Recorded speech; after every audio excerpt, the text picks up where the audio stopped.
Vamos para aquela divergência que foi aberta pelo ministro Luiz Fux sobre a realização do julgamento na primeira turma do Supremo Tribunal Federal. A gente traz o que defendeu o ministro na primeira turma. Vamos acompanhar. Essa matéria não é tão pacífica assim. Essa matéria já foi mudada e remudada e voltou-se à tese originária várias vezes. Ou nós estamos julgando pessoas que não exercem mais função pública e não têm foro de prerrogativa no Supremo, ou nós estamos julgando pessoas que têm essa prerrogativa e o local correto seria efetivamente o plenário do Supremo Tribunal Federal. O fato de que há inúmeras ações que já foram julgadas assim decorre exatamente de que o número de partes envolvidas nesse processo é multitudinário. Vamos falar sobre esse assunto com Isabel Mega também, nossa analista lá em Brasília. Tudo bom, Isabel? Bom dia. Oi, Carol. Bom dia para você, bom dia para todo mundo que está aqui com a gente no Novo Dia. Ótima quarta-feira.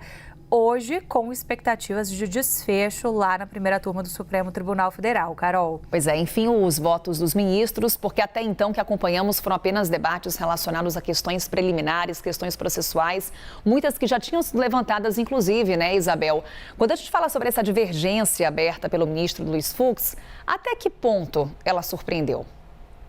Levar a primeira sessão para analisar essas questões preliminares, sem dar tempo de entrar propriamente dito nos votos dos ministros, já era algo previsto no roteiro, Carol.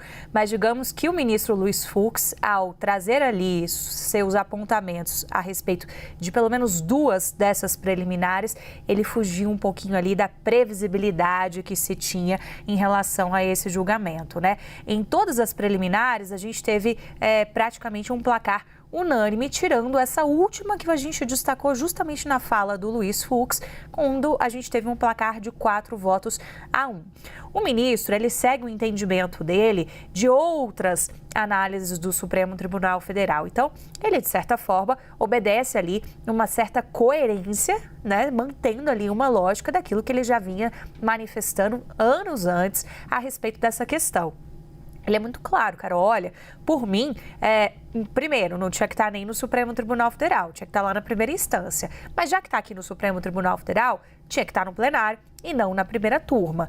Mas vou aqui, né, colocar meu voto e, de fato, já sabendo que ele era uma voz isolada, porque em outros momentos, no decorrer dos últimos anos, o Supremo atualizou, né, seus quesitos jurídicos para estabelecer essa decisão de que ações do tipo teriam que ir justamente para análise das turmas. Então, por isso que os outros ministros pediram, ministro, com a devida vênia, que é aquele modo de pedir desculpa educadamente do juridiquês, vamos seguir aqui o que o relator está dizendo. Então, ele foi o voto isolado em relação a isso, Carol. Importante a gente salientar também que hoje estamos analisando somente se vamos ou não receber essa denúncia, se Bolsonaro e os outros 7 denunciados vão ou não se tornar réus, né? A gente não está entrando em análise de mérito propriamente dita.